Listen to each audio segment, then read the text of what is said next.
নবনীরদ-নিন্দিত কান্তিধারম রসসাগর নাগর ভূপবরং। तो हम लोग भागवतम के स्कंद 4 अध्याय 13 में है। आज हम लोग श्लोका 35 से 49 तक करेंगे। श्लोका 35। इति व्यवस्थिता विप्राद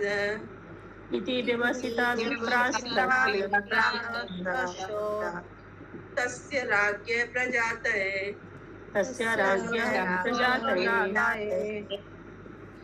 पुरोडासं निर्वपन्सि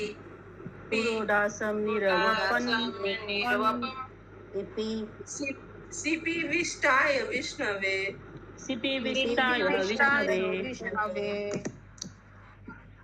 इस प्रकार राजा अंग को पुत्र की प्राप्ति कराने हेतु उन्होंने समस्त जीवों के हृदय में बसने वाले भगवान श्री विष्णु को आहुतियां अर्पित करने का निश्चय किया। तो यहाँ पर यज्ञ शुरू करने का निश्चय किया राजा यज्ञ। तात्पर्य पढ़िए। याज्ञिक अनुष्ठानों के अनुसार कभी कभी यज्ञ स्थल पर पशुओं की बलि दी जाती है। ऐसे पशुओं की बलि उन्हें मारने हेतु नहीं अपितु उन्हें नया जीवन प्रदान करने हेतु दी जाती है। ऐसा कर्म प्रयोग स्वरूप होता था, जिससे यह देखा जा सके कि वैदिक मंत्रों का सही उच्चारण हो रहा है या नहीं। कभी कभी चिकित्सा प्रयोगशालाओं में छोटे छोटे पशुओं को औषधि अभाव जानने हेतु मारा जाता है। चिकित्सालय में पशुओं को पुनः जीवित नहीं किया जाता, किंतु यज्ञ स्थल में पशुओं की बलि चढ़ाने के बाद वैदिक मंत्रों के बल से उन्हें जीवन प्रदान किया जाता है। इस श्लोक में सीपी विष्टाय शब्द आया हुआ है। सीपी का अर्थ है याग्नि की ज्वाला। यदि याग्नि की ज्वाला में आहुतियां डाली जाती है तो भगवान श्री विष्णु वहां ज्वाला के रूप में उपस्थित रहते हैं, इसलिए श्री विष्णु को सीपी विष्ट कहा जाता है। हरे कृष्ण। तो विष्णु भगवान का एक नाम यहाँ पे हम लोग को पता चला, सीपी विष्ट, क्योंकि सीपी विष्टाय का नाम मतलब हुआ यज्ञाग्नि की ज्वाला। उसको स्वीकार करते हैं, भगवान उपस्थित रहते हैं, इसलिए उनको सीपी विष्ट कहा गया। श्लोका 36। तस्मात् पुरस्पुतस्थ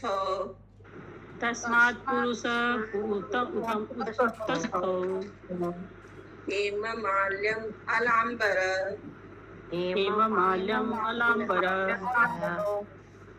हिरण्मयेन पात्रेण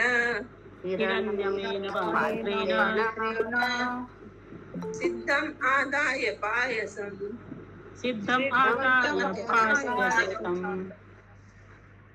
अग्नि में आहुति डालते ही अग्नि कुंड से सोने का हार पहने तथा श्वेत वस्त्र धारण किए एक पुरुष प्रकट हुआ। वह एक स्वर्ण पात्र में खीर लिए हुआ था। हरे कृष्णा। तो यज्ञ कुंड से अग्नि के रूप में कोई प्रकट हुए, श्वेत वस्त्र धारण किए हुए अग्निदेव रहे होंगे। श्लोका 37। स विप्रानुमतो राजा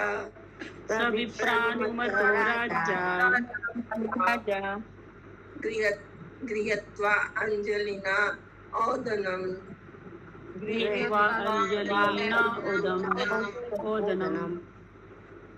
अवघ्राय मुदा युक्तः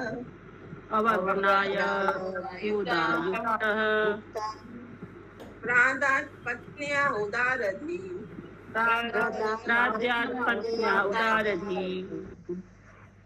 राजा अत्यंत उदार था। उसने पुरोहितों की अनुमति से उस खीर को अपनी अंजलि में ले लिया और फिर सूंघ कर उसका एक भाग अपनी पत्नी को दे दिया। इस प्रसंग में उदारधि शब्द महत्वपूर्ण है। राजा की पत्नी सुनीता यह आशीष ग्रहण करने की पात्र न थी, तो भी राजा इतना उदार था कि बिना किसी झिझक के उसने यज्ञ पुरुष से प्राप्त वह खीर रूपी प्रसाद अपनी पत्नी को दे दिया। पतियुक्त सब कुछ श्री भगवान द्वारा पूर्व योजित होता है, जैसा कि बाद के श्लोका में बतलाया जाएगा। यह घटना राजा के लिए हितकर नहीं हुई। चूंकि यह राजा अत्यंत उदार था, अतः इस जगत के प्रति उसकी विरक्ति को बढ़ाने हेतु श्री भगवान ने चाहा कि उसकी रानी से एक पूर्ण पुत्र जन्म ले, जिससे राजा को गृह त्याग करना ही पड़ेगा। जैसा कि कहा जा चुका है, भगवान श्री विष्णु कर्मियों की सारी इच्छाएं पूरी करते हैं, किंतु भक्त की इच्छा वे एक भिन्न विधि से पूरी करते हैं, जिससे कि वह क्रमशः उनके पास पहुंच सके। इसकी पुष्टि श्रीमद् भगवद गीता से भी होती है। ददामि बुद्धि योगम तम येन मामोपयान्ति ते। श्री भगवान भक्त को अवसर प्रदान करते हैं कि वह आगे प्रगति करता रहे, जिससे वह वापस घर को अर्थात श्री भगवान के धाम जा सके। हरे कृष्ण। तो पता नहीं उनकी पत्नी क्यों फिर लेने लायक नहीं थी, लिखा आशीष ग्रहण करने की पात्र नहीं थी, लेकिन राजा उदार थे, उनको खीर उनको दिए। ये सब भगवान की पूर्व नियोजित योजना थी, ताकि उनको एक दुष्ट पुत्र पैदा हो, ताकि राजा गृह त्याग करे और आध्यात्मिक दुनिया में आ जाए। किसी को कोई क्वेश्चन है इस तात्पर्य से? श्लोका 38। सा तत्पुंसवनं राज्ञी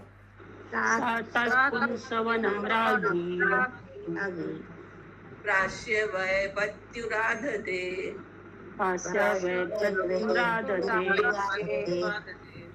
गर्भं काल उपावृते कुमारं सुसुवे अप्रजा।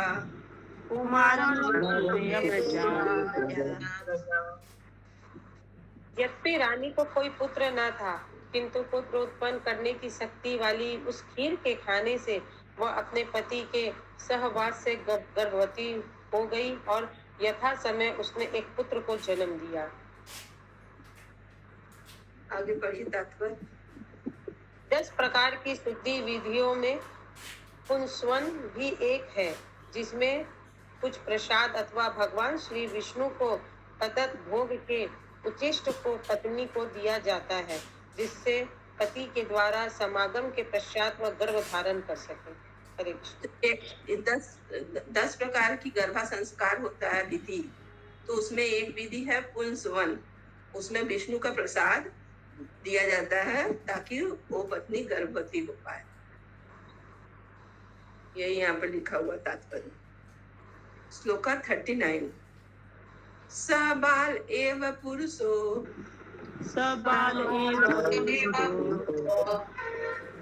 माता हम अनुव्रत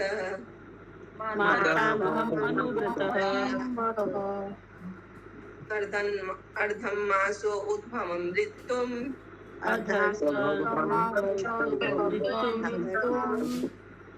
तेना भवद धार्मिक।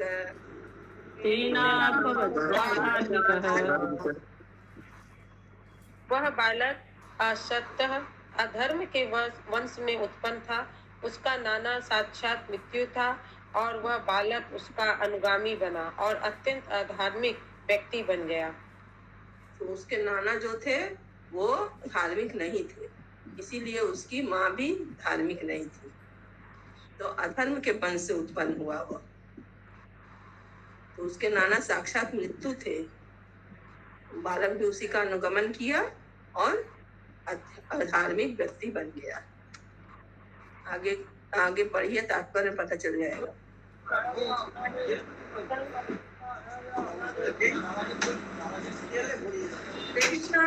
माता जी म्यूट कर।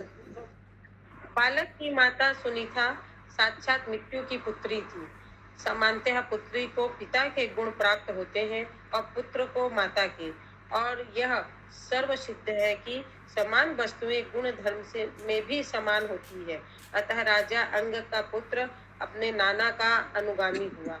स्मृति शास्त्र के अनुसार बालक साधारणतः अपने मामा के घर के नियमों का अनुगामी होता है। नारायणाम मातुल कर्म का अर्थ यह है कि बालक सामान्य रूप से अपने मामा की तरह होगा। यदि मातुकुल भ्रष्ट था या पापी, तो बालक भी भले ही उत्तम उत्तम पिता से उत्पन्न हो, अपने मातृकुल का शिकार हो जाता है। अतः वैदिक सभ्यता के अनुसार विवाह के पूर्ण लड़के तथा लड़की के कुलों का पूरा ब्यौरा लिया जाता है। यदि ज्योतिषीय गणना के अनुसार लड़के या तथा लड़की का गुण मेल सही बैठता है तो विवाह होता है, किंतु कभी कभी त्रुटि रह जाती है जिससे परिवार छिन्न भिन्न हो जाता है। ऐसा प्रतीत होता है कि सुनीता राजा अंग के लिए बहुत अच्छी पत्नी नहीं थी, क्योंकि वह साक्षात मृत्यु की पुत्री जो थी।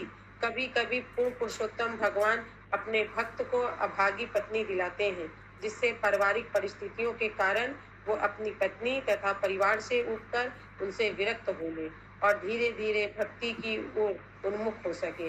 ऐसा प्रतीत होता है कि पूर्ण पुरुषोत्तम भगवान के विधान से ही पवित्र भक्त राजा अंग को सुनीता जैसी भाग्यहीन पत्नी और बाद में वेन जैसा पूरा पुत्र प्राप्त हुआ, लेकिन इसका परिणाम यह हुआ कि उसे पारिवारिक बंधन से पूर्ण मुक्ति प्राप्त हो गई और उसने श्री भगवान के धाम वापस जाने हेतु अपना घर बार छोड़ दिया। हरे कृष्ण। तो भगवान की योजना रहती है अपने भक्त को अपने धाम बुलाने के लिए, भगवान के धाम जाने के लिए। योजना के अनुसार उनको अच्छी पत्नी नहीं दिए, अच्छा पुत्र नहीं दिए, ताकि वो विरक्त होकर परिवार को छोड़ दे और भक्ति की ओर उन्मुख हो सके।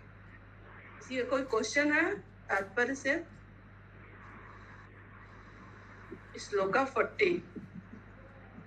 ससरासम उद्यम्य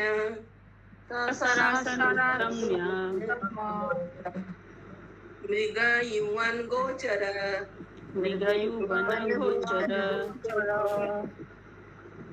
अंत साधु मृगांदी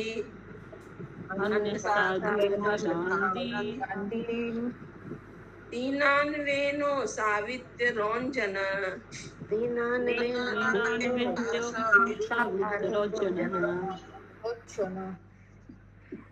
वह क्रूर बालक धनुष बाण चढ़ाकर जंगल में जाता और वृथाहीन निर्दोष दीन हिरणों को मार डालता।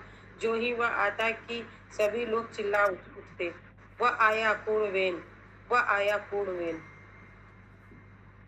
तात्पर्य पढ़िए। क्षत्रियों को जंगल में शिकार करने की छूट है, इसलिए कि वे वध करना सीखे, इसलिए नहीं कि खाने या अन्य कार्य के लिए पशुओं का वध करें।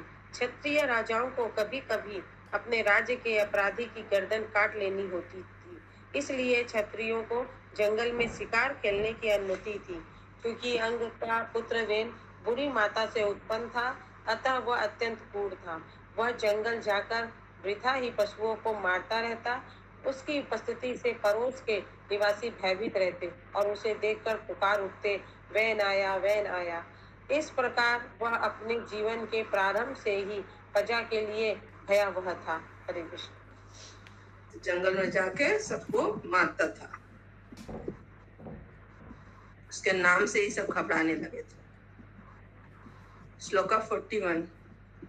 आक्रीडे क्रीडतो बालान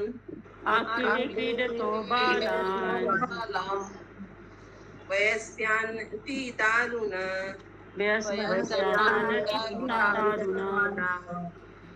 प्रसह निरकोश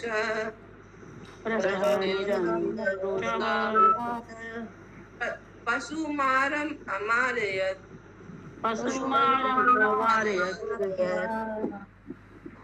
वह बालक ऐसा क्रूर था कि समवर्षीय बालकों के साथ खेलते हुए उनकी इतनी निर्दयता के साथ हत्या करता जैसे वे वेद किए जाने वाले पशु हो। तो बालकों के साथ भी खेलते हुए उन लोग को भी मार डालता। सोचिए, मानो वो वध किए जाने वाले पशु हो, इतने दुष्ट थे बेन राजा। श्लोका 42। तम विचक्ष खलम पुत्रम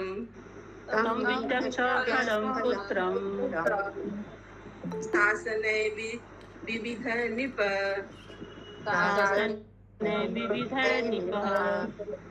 यदा न शासुतीं कल्पो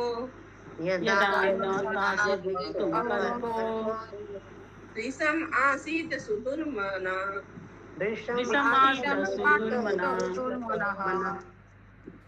अपने पुत्र वेन का क्रूर तथा निष्ठुर आचरण देखकर राजा अंग ने उसे सुधारने हेतु तरह तरह के दंड दिए, किंतु वह उसे सन्मार्ग पर नहीं ला सका। इस प्रकार से वह अत्यधिक खीन रहने लगा। हरे कृष्ण। तो अंग राजा बहुत सुधारने की चेष्टा किए, पर वो उसको नहीं ला सके, सुधार नहीं सके। श्लोका 43। प्रायणाभ्य अर्चुतो देवो प्राणयाभ्यार्चितो देवो ये प्रजा गृहमेधिना ये प्रजागृहमेधिना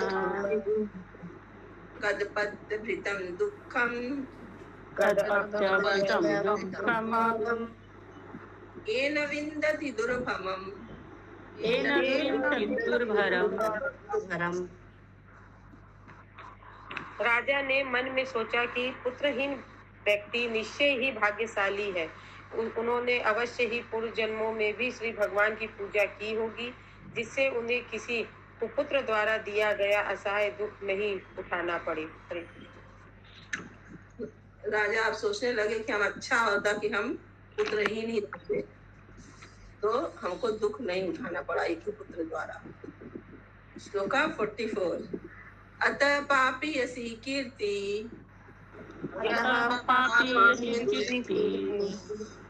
अधर्मस्य महान् निराम यतो विरोधः सर्वेषां यत आधिक अंतक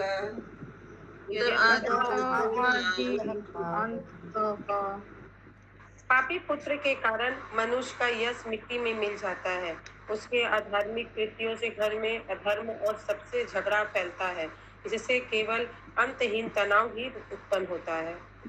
सबको समझ में आ रहा है तो तेन के बारे में जो स्टोरी हो रहा है? माता जी, हाँ माता जी, समझा भी रही है। तात्पर्य कहा जाता है कि विवाहित दंपति को पुत्र होना आवश्यक है, अन्यथा उनका पारिवारिक जीवन निरर्थक रहता है।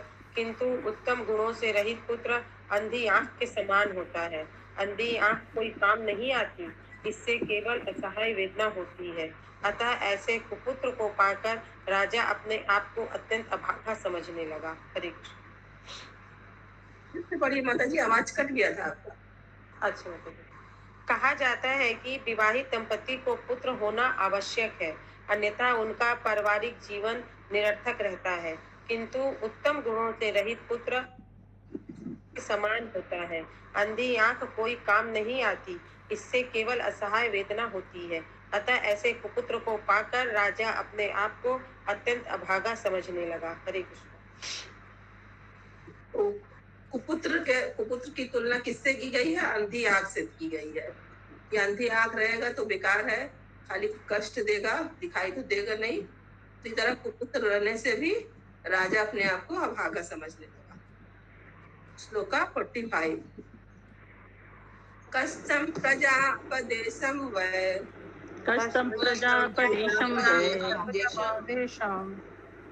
मोहबंधम आत्मन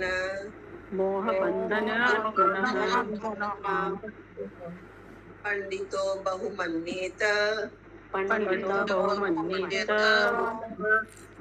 यदर्था क्लेशदा गृहा।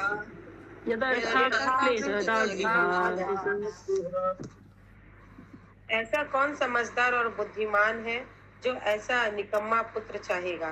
ऐसा पुत्र जीवात्मा के लिए मोह का बंधन मात्र होता है और वह मनुष्य के घर को दुखमय बनाता है। हरे कृष्ण। हरे कृष्ण। श्लोका 46। कदपत्यम वरम मन्ये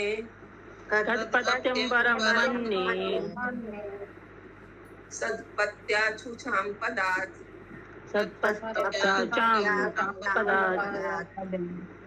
निर्विदेत्य गृहान् मर्त्यो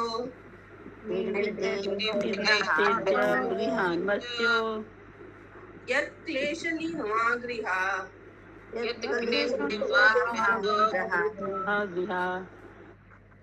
तब राजा ने सोचा, सुपुत्र की अपेक्षा कुपुत्र ही अच्छा है। क्योंकि सुपुत्र के से घर के प्रति आसक्ति उत्पन्न होती है, किंतु कुपुत्र से नहीं।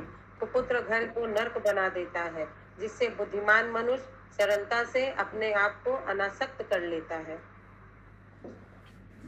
तो राजा को भी जो भगवान की योजना थी वो राजा को भी समझ में आ गई कि अच्छा हुआ हमको कुपुत्र हुआ, हमको माया नहीं रहेगा, मुझसे मोह नहीं रहेगा।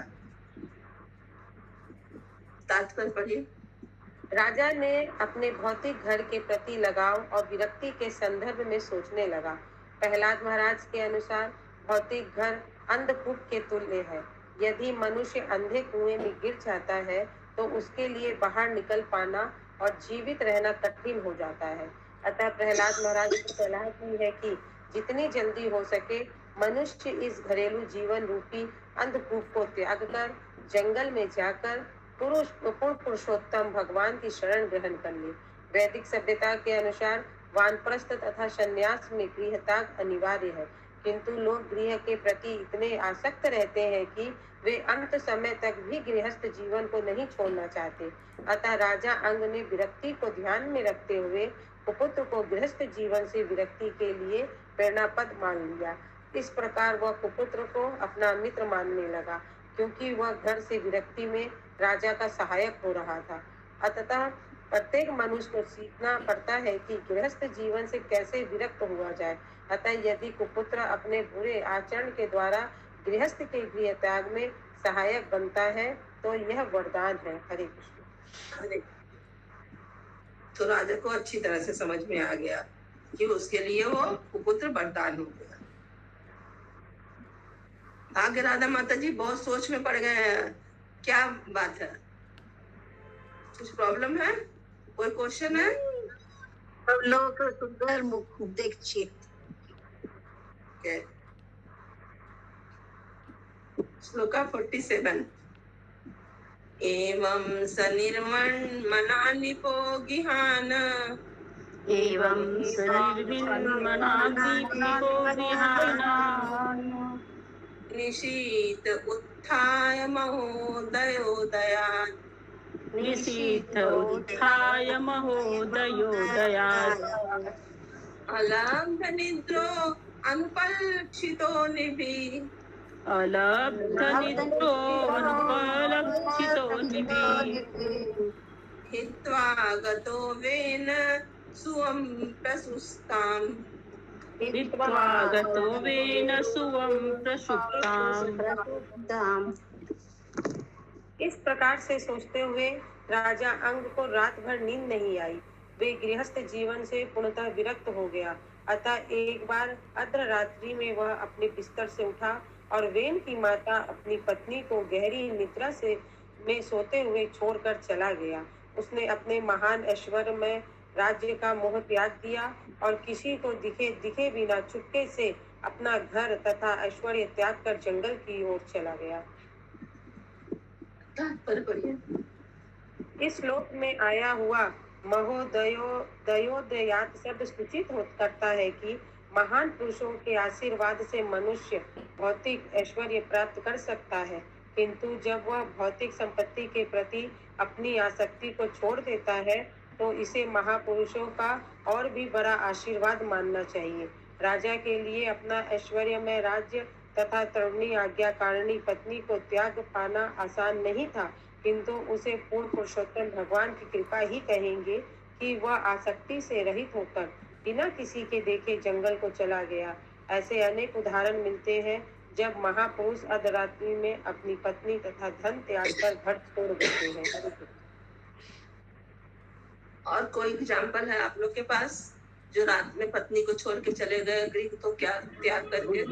भगवान गौतम बुद्ध, गौतम बुद्ध। Yes. प्रभुपाद। हरि बोल हरि बोल। 48 श्लोका। हरे कृष्णा माता जी। हरे कृष्णा माता जी। हाँ बोलिए माता जी। माता जी, इसके पहले तो बताया गया कि सुनीता जो थी वो तो उस लायक नहीं थी प्रसाद को ग्रहण करने के लायक, वो मृत्यु की पुत्री थी। और यहाँ पे दिया हुआ है कि तरुणी आज्ञाकारिणी पत्नी, तो राजा की पुत्री थी वो, उसका नैहर का जो पक्ष था, मतलब पत्नी वो अच्छा नहीं था, लेकिन वो तो आज्ञाकारिणी थी ना। वो तो राजा की पत्नी हुई ना, हाँ, सुनीता जो थी वो वो तो राजा राजा की की बात पत्नी हुई। वो राजा की बात मानती होगी, इसलिए उनको आज्ञाकारिणी बोला जा रहा है। अच्छा, लेकिन वही हाँ, एक ही उसका पत्नी है क्या कि दो पत्नी हाँ, है? एक ही पत्नी थी। अच्छा, ठीक। एक ही पत्नी की कोई कोई बच्चा अपना ननिहाल का पूरा आचरण में पैदा होता है, आचरण पूरा ननिहाल वाला चला था, उसका नैहर वाला कोई अच्छा नहीं था। हाँ, वो मृत्यु की बेटी थी ना, मृत्यु की पुत्री थी। हाँ हाँ माता जी, अब क्लियर हो गया, समझ गए। ठीक है। श्लोका 48। विज्ञाय निर्वेद्य गतं पतिं प्रजा, विज्ञाय निर्वेद्य गतं पतिं प्रजा, पुरोहितमात्य सुहृदगणादय, पुरोहितामात्य सुहृदगणादय, विच्युक्य उर्व्याम् अतिशोक कातरा, विचिक्य ऊर्ध्वम् अतिशोककातरा, यथा निगूढं पुरुषं कुयोगिनः, यथा निगूढं पुरुषं कुयोगिनः। जब यह पता चला कि राजा ने उदास होकर गृह त्याग कर दिया है, तो समस्त नागरिक, पुरोहित, मंत्री, मित्र तथा सामान्य जन अत्यंत दुखी हुए। वे सर्वत्र उसकी खोज करने लगे, जैसे कोई अनुभवहीन योगी अपने अंदर परमात्मा की खोज करता है। यहाँ पर अनुभवहीन योगी द्वारा अपने अंदर परमात्मा की खोज करने का उदाहरण अत्यंत शिक्षाप्रद है। परम सत्य को 3 प्रकार से जाना जा सकता है: निगूढ़ ब्रह्मा, अंतर्यामी परमात्मा तथा पूर्ण पुरुषोत्तम भगवान। ऐसे अनुभवहीन योगी प्रयोगिनः मानसिक तर्क द्वारा निगूढ़ ब्रह्मा तक पहुंच पाते हैं, किंतु प्रत्येक जीवात्मा में स्थित परमात्मा को कहीं नहीं ढूंढ पाते। जब राजा ने घर छोड़ दिया तो यह निश्चित था कि वह कहीं अन्यत्र ठहरा होगा, किंतु नागरिकों को पता नहीं था कि उसकी खोज कैसे की जाए, इसलिए वह अनुभवहीन योगियों की तरह क्षुब्ध थे। हरे कृष्ण। तो योगी लोग परमात्मा को बाहर ढूंढते हैं, जबकि परमात्मा तो अपने अंदर ही रहते हैं, हृदय में बैठे रहते हैं, लेकिन उन लोग को पता नहीं रहता, अनुभवहीन रहते हैं योगी। वो अब अपने भीतर परमात्मा की खोज करने का उदाहरण जो करते हैं। तो लेकिन 3 तरह से भगवान को जाना जाता है। तो वो लोग निर्गुण ब्रह्म तक पहुंच पाते हैं, लेकिन परमात्मा अपने अंदर है ये नहीं समझ पाते हैं वो लोग। श्लोका आज का अंतिम श्लोका। किसी का कोई क्वेश्चन है तात्पर्य से? हरे कृष्ण माता जी, लेकिन यहाँ पे ये तात्पर्य में समझ में नहीं आई, मतलब क्यों ऐसे लिखा गया है यहाँ पे? यहाँ पे योगियों के बारे में ये, क्योंकि यहाँ तो राजा अब घर त्यागे हैं।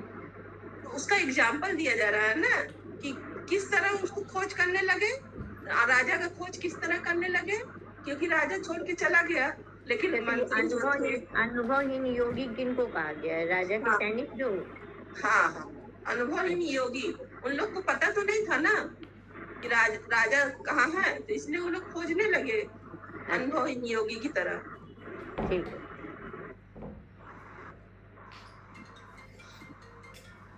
खाली ये पता चला उन लोग को कि गृह त्याग करके चले गए। तो जितने नागरिक थे, पुरोहित थे, मंत्री थे, सब बहुत दुखी हो गए और उनको सर्वत्र खोज लगे इधर उधर, लेकिन वो कहाँ गए कौन जानता था। आजकल अंतिम श्लोका 49। अलक्ष्यन्त पदवीं प्रजापते, अलक्ष्यन्तः पदवीं प्रजापते,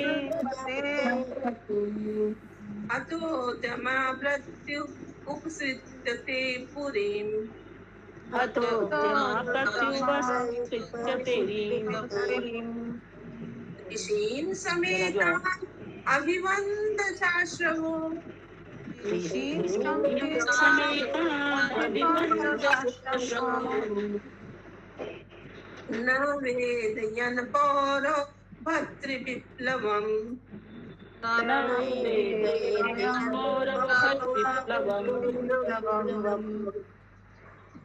जब सर्वत्र खोज करने पर नागरिकों को राजा का कोई पता नहीं चला तो वे अत्यधिक निराश हुए और नगर को लौट आए, जहां पर राजा की अनुपस्थिति के कारण देश के समस्त बड़े बड़े ऋषि एकत्र हुए थे। अश्रुपूरित नागरिकों ने ऋषियों को नमस्कार किया और विस्तार पूर्वक बताया कि वे कहीं भी राजा को नहीं खोज सके। इस प्रकार श्री भागवतम के चतुर्थ स्कंद के अंतर्गत ध्रुव महाराज के वंशजों का वर्णन नामक 13वें अध्याय के भक्ति वेदांत तात्पर्य पूर्ण हुए। हरे कृष्ण। हरि बोल। श्रीमद् ग्रंथ भागवतम की जय। जय जय जय।